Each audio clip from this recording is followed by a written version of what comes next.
Ganon. Okay, matapos mabuking ng mga classmates sa Marisol Academy ang secret getaway ni Paolo Avellino at Kim Chiu sa Amanpulo nitong mga nakaraang buwan nung May yun, di ba? Yes. Lumabas na ang mga larawan na tila pahiwatig na real nga ang kaganapan ng dalawa. Ayon pa sa isang panay online, kahit nakatalikod pa sila, alam natin na Kim Pao talaga yan. O, side view yan, no? Alam natin.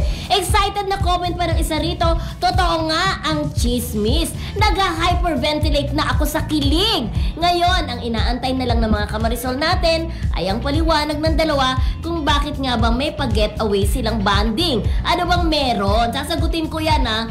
Diba? Naalala nyo nung May, diba? Hinahanap ng mga fanay kung saan nag-celebrate ng birthday itong si Paolo. Correct. May mga lumabas na balita na nag-ano raw sila, nag-Thailand daw sila, pumunta sa ibang bansa. Sabi natin, pero may isang lumutang. Doon natin pinalabas eh.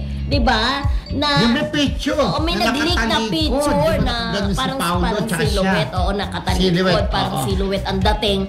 Sabi, sa Amanpulo daw yun. Tapos may nagbigay sa ating picture eh. Pero sabi sa akin, wag daw ilalabas kasi baka daw magalit yung kampo ni Kim. Kasi parang pinagbabawalan may mag-picture doon. Pero sabi doon may isang waitress daw na nag-picture noon at nag-leak. Diba? So, namatay na yung issue na yon. May, June, July, August ngayon. Lumabas na naman ang larawan na yan. At si Paolo na panay ang paayuda sa Discord. Parang ano siya, apps siya. member ka ng Discord? Dati. Kasi kinapos ng memory yung phone ko, so binura ko na siya. Sayang nga po, sa ibig sabihin, kasi kung hindi ako nagkakamali, di ba, yun yung absent siya sa show. Oo. Di ba? So, hi kay Miss Ann ng aming EP. Hindi ko makita. Ikaw na nga magbasa. Pero yun nga po, at least kayo totoo na nasa Amanpulo sila. Oo, correct. Diba? So, yun at nga, saka kasi dinidiray pa dati. Ay, hindi, walang pagdiray. Pero ayaw nilang sa... Yun yung nandun sila sa Amanpulo. Hindi nagko-confirm. Yun yung pagdating nila, parang ang kulay nila parang burn na umitim-itiman. Yun eh, di ba? Pero nakita mo ba? Yung Amanpulo. Diyan, papakita ba dyan? Nakita mo ba yung mga photos ni Kim, ha? O nakatupis siya, tapos nakatalikod siya, kita-kita yung napaka-sexy niyang bat. Sabi nga ni Tapet Roque, di ba? Panay daw ang paayuda ngayon ni Paolo ng mga pictures nila before o hanggang ngayon. So, may mga nagtatanong sa atin na ito ba ay parang pa-soft launch na ng pag-amin. Ng pag-amin ng kanilang relasyon. Pero di ba alam na naman ng mga Kim Pao na no need na to admit their relationship dahil sabi nga silent. Hindi. Kasi ganito yon eh. Yung iba, para sa kanila, kontento na sila dyan. Pero syempre, iba pa rin yung assurance Diba? Pero no need to assure them na Kim Pao kami. Gusto nga kasi nung iba may assurance. Pero syempre gusto rin nila na kahit pa paano may mystery, di ba? Para sa Rosario may mystery, di ba? Yung gano'n. Ngayon po, kung hindi pa umaamin, pero kung sa isip nyo ay magjowa na yung dalawa. Magbasa nga tayo ng comment nila. Diba? Ano masasabi nyo mga Kim Pao? Gusto nyo ba ganyan na lang? Na walang pag-amin o aamin? Di ba? So magbasa ka ng ano dyan. Wala nga akong link. Paano kung babasa? Babasa ko lang si Miss Ann. Hello, Miss Ann ng EP.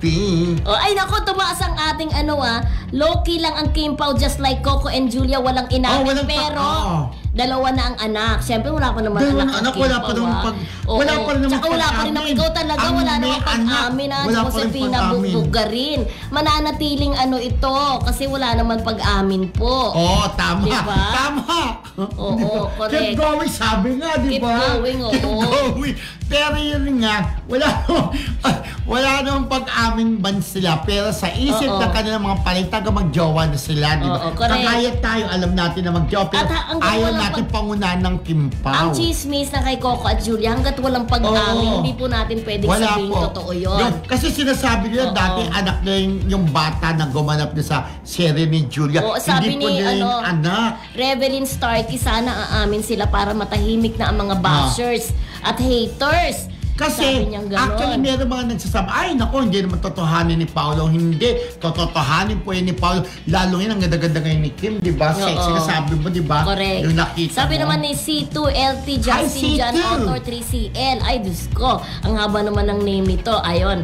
Tama po kayo sa Romel at Ma'am Mildred, totoo talaga yung delulu naming Kim Pauladia. Super happy. Ganun na lang. Basta tayo, naniniwala tayo na magjowa ng dalawa. Hindi na kailangang umamin, di ba? Ganun. Oo.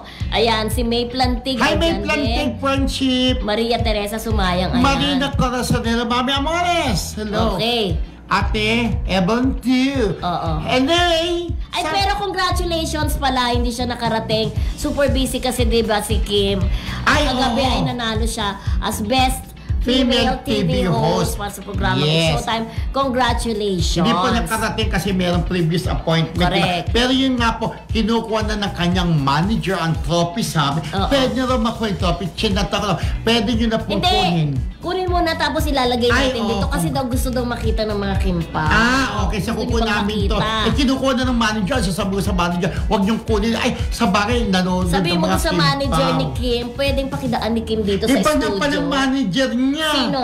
Babae. Oh. Hindi na si Edith. Ay, hindi to si Eddie. Sabi sa akin si Edith, may kaibigan namin, nakasama namin si Edith sa Iloilo tayo ni Gami. Hindi, ganyan po kasi talaga sa Star Magic, nag-aano sila, umiikot sila. Ikot. Okay. Huwag ka nang pasikot. Ay, Sikot. parang pinag- Hindi yung kasi, mga handler po dyan sa Star Magic, iba-iba. Oo. Ang Pero kung may minsan dadaan gusto mo, manager, gusto daw ganun, nilang ganun. makita yung trophy. Sige po, dadalhin po namin yung trophy.